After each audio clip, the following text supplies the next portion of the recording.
കാലം കഴിയുന്നു, നാളുകൾ പോയി, കർത്താവിൻ വരവു സമീപമായി.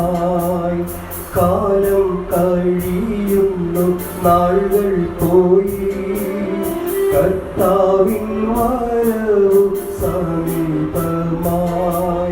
മഹത്വനാമത്തെ കീർത്തിപ്പാനായി ശക്തീകരിക്കാനും ആത്മാവിനാൽ.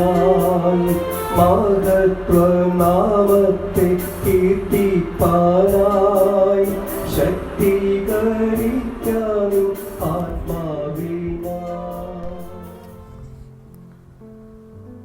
ദൈവനാമത്തിന് മഹത്വമുണ്ടാകട്ടെ. ഇന്നത്തെ പ്രഭാത ധ്യാനത്തിനായി 50-ാം സങ്കീർത്തനം 5-ാം വാക്യം.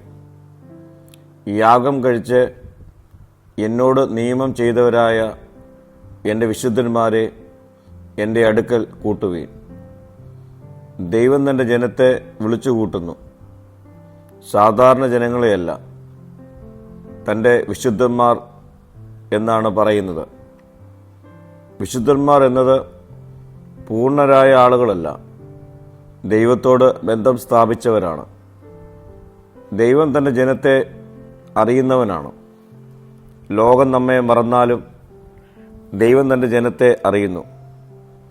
യേശുവിൽ വിശ്വസിക്കുന്ന ഓരോരുത്തരും ദൈവത്തിൻ്റെ സ്വന്തം ജനമാണ്. ദൈവത്തോടുള്ള ബന്ധം മതാചാരമല്ല, അതൊരു വ്യക്തിപരമായ നിയമബന്ധമാണ്. പഴയ നിയമത്തിൽ ജനങ്ങൾ യാഗം അർപ്പിച്ച് ദൈവത്തോട് നിയമം ചെയ്തു. ഇന്ന് നമ്മുടെ യാഗം യേശുക്രിസ്തുവിൻ്റെ ക്രൂശിലെ ബലിയാണ്. അവൻ ചൊരിഞ്ഞ രക്തത്തിലൂടെയാണ് നമുക്ക് ദൈവസന്നിധിയിലേക്കുള്ള പ്രവേശനം ലഭിച്ചത്. ദൈവം തൻ്റെ ജനത്തെ ഒരുമിപ്പിക്കുന്നവനാണ്. ദൈവം തൻ്റെ മക്കളെ വേർപിരിഞ്ഞ നിലയിൽ വിടുന്നില്ല. സഭയിൽ, ആരാധനയിൽ, ആത്മീയ ഐക്യത്തിൽ ദൈവം നമ്മെ ചേർക്കുന്നു. ഇത് വിശുദ്ധ ജീവിതത്തേക്കുള്ള വിളിയാണ്. ദൈവത്തോടുള്ള നിയമം ചെയ്തവർ വിശുദ്ധരായി ജീവിക്കണം. വാക്കിലും പ്രവൃത്തിയിലും സ്നേഹത്തിലും ക്രിസ്തുവിനെ പ്രതിഫലിപ്പിക്കണം. പ്രിയമുള്ളവരെ, നാമും ദൈവവുമായുള്ള ബന്ധം ഏത് രീതിയിലാണ്? നമ്മുടെ ജീവിതം യേശുവിൻ്റെ ബലിയെ മാനിക്കുന്നതാണോ? നമ്മുടെ നടപ്പ് ദൈവജനത്തോടൊപ്പം ഐക്യതയിലാണോ?